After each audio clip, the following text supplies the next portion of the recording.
Hi friends, Cole here. Thank you so much for joining me today on the Red Rocks of Hampi, India, overlooking one of the beautiful lakes here, and thought this was just the perfect spot to have a seat and do a little bit of meditation.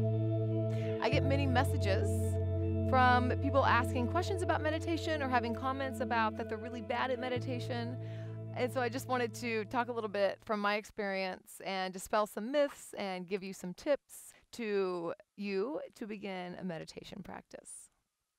So first of all, just kind of like yoga, meditation is a practice. So there isn't like a good or a bad at it. It's just showing back up in your seat with yourself. And, you know, that sounds simple, but simple, not easy. Being able to show up and sit with yourself. But that process is, you know, the biggest piece of it. So think maybe not so much in terms of good at, bad at, am I doing it right, am I doing it wrong? If you're coming and taking the time, then you are practicing. That's really what it's about. And meditation isn't, in my perspective, isn't about really changing ourselves or becoming a better person. It's really getting to know ourselves as we are, creating that relationship and learning how to sit with discomfort and things that are challenging and confronting. You know, so often we reach towards distraction. That can be work, that can be relationship, that can be substance. That was my favorite. So many different things we reach for distraction, and meditation is really about being present and sitting with whatever it is, you know, the good, the bad, and the ugly. And it's a really fascinating process, something that I myself am wanting to delve deeper into as well. So as I practice, I hope to share insights that I have, and hopefully that it'll be beneficial to you as well. So that's my soapbox. And let's go ahead and take a seat. So I'm sitting heel in front of heel. You can sit legs crossed. You can also sit up on the knees, on a bolster, on a pillow. You can sit in a chair. Just have a seat. So whatever feels good. So, but do take a moment and see what feels good. We do want to be as still as we can. We also use adjusting, fidgeting, scratching, itching. We also use that as a distraction. I do it quite often myself. All of a sudden, I need to adjust. I need to do all these little things when really I just need to sit and breathe. So it's funny the way that we find distraction. So notice that. So I'll show you a couple different variations that we can do with the hands. You can place just super simple, place the hands palm down on the knees. This is kind of a gesture of grounding. You can place palm up, gesture of receiving, intention of receiving. We can take one of the base mudras, which is mudra is a hand position, and just the thumb and the first finger. This is probably the most common one that you see. It's called chin mudra. And you'll place the backs of the hands on the knees. I'll give you one more option. You can place the hands in the lap. One hand resting in the other hand, the elbows kind of coming out. So pick one of those, and hopefully you'll try this 4 different times, so you can try each hand position and see what feels better in the body. I also invite you, I don't know if I said this earlier, to sit up on something that'll lift the hips over the knees and give you some more space in the spine and really help low back. So you won't have that low back distraction. We want to get as comfortable as we can in the beginning. I'm kind of sitting up on a slant, so it lifts my hips a little bit. But if you want to grab a pillow or a block or something, please do that. So choose your hand position, choose your seating position. And bring your shoulders up by your ears and then back and down. As if you could get wider from shoulder to shoulder, we'll broaden the collarbone.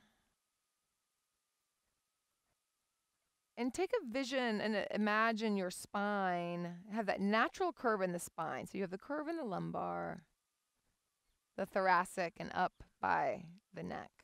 We tend to do everything in front of us. So maybe lean back just a little bit and see how that feels. Want the shoulders over the hips. Maybe you even push the chin back just slightly. Notice how that feels. And we'll begin to notice the breath.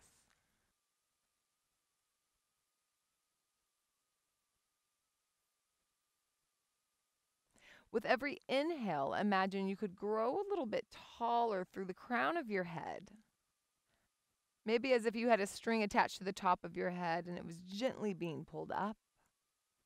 And with an exhale, as if you could get really heavy in the seat, in the tailbone. Inhale, lengthening through the crown. And exhale, feeling rooted to the earth, to the ground. Few more breaths like that. Envisioning the length, the spaciousness of the seat.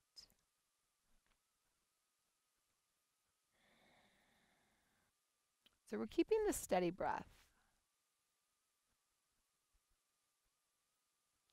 We can't breathe in the past and we can't breathe in the future. So if we're focusing on the breath, it's a pretty good chance that we're in the moment or close to it.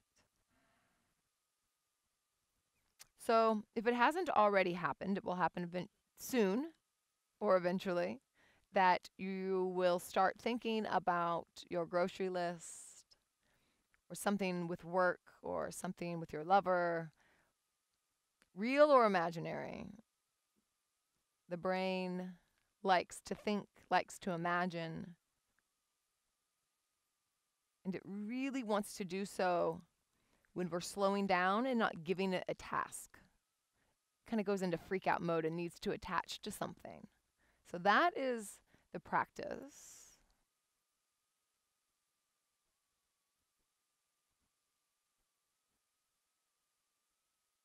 Steady inhales, steady exhales.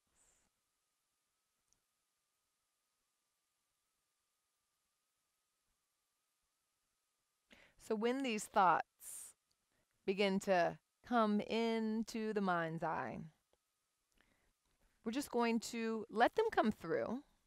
Don't try to block them out. Just let them come through. I want you to notice them with curiosity, kind of like you're watching a movie.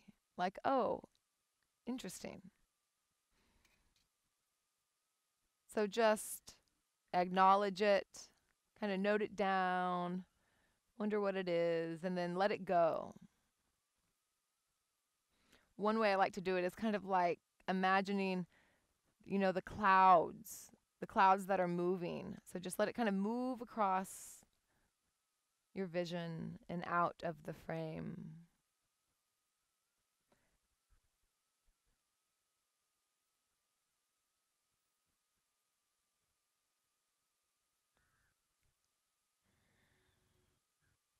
If that isn't challenging enough, I would like you to also do this while being compassionate with whatever is coming up. Not judging what the thoughts are or saying that you're bad at this or you can't do this. So just noticing and letting it go with patience, knowing that you're teaching yourself, a new practice as if you're teaching a child. Just let it float in and float out, maybe even finding a little humor around it.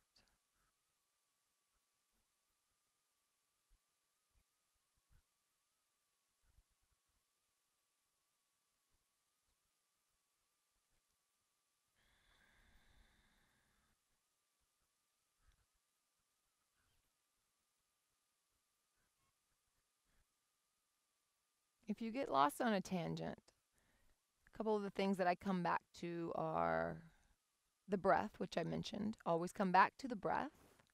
That'll kind of root you back on home base. Or if that visualization that we did at the beginning, if that was helpful, then, that includes the breath and some visuals. The inhaling, pulling up on that string, and exhaling, rooting down heavy in the seat. A couple things happening here and now that can bring you back to center.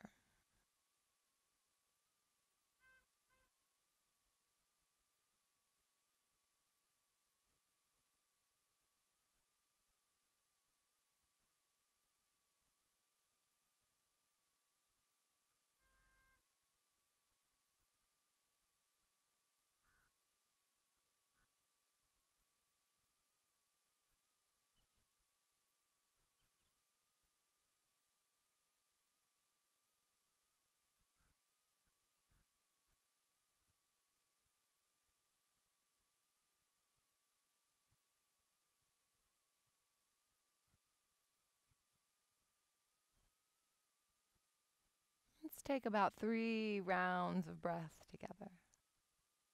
Big inhale. Exhale out the mouth, sigh. Inhale through the nose. Exhale, mouth.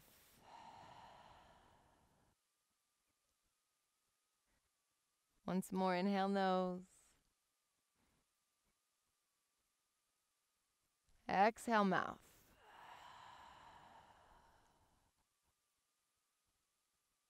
And before we open the eyes, just take a scan of the body.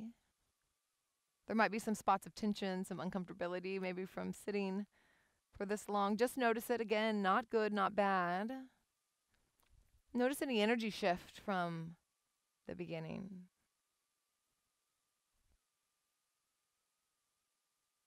Any emotional change, if anything certain came up.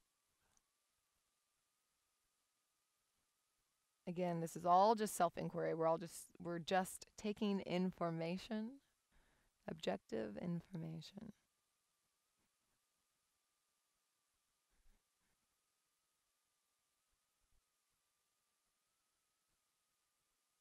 Next inhale, open the eyes.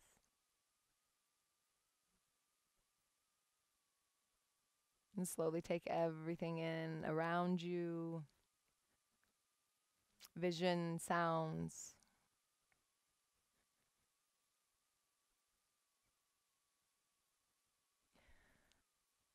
So this practice can be just a few minutes a day. I tend to do quite short meditations. That's something that I'm better at being able to actually do, to actually get myself to sit down and do. And I'm hoping to extend that, but it's really not about the length of time. It's just being able to sit with yourself. That's a really challenging thing to do. So congratulate yourself for having a seat with yourself. That's kind of this is a big step. Please let me know your comments. Let me know what you thought about this. Any tips and techniques that you may have as well, please do share. And thank you so much for joining me and letting me be part of your practice. Please head over to my website, Cold Chance Yoga. I have several retreats coming up that are super exciting. Check that out. And Cold Chance Yoga at VHX. I'll be doing some hour-long videos there, and they're available for offline viewing. Lots of good things happening there as well, and that's also on my website. But until next time, thank you so much, and we will see you somewhere around the world at Om Yoga Tribe. Namaste.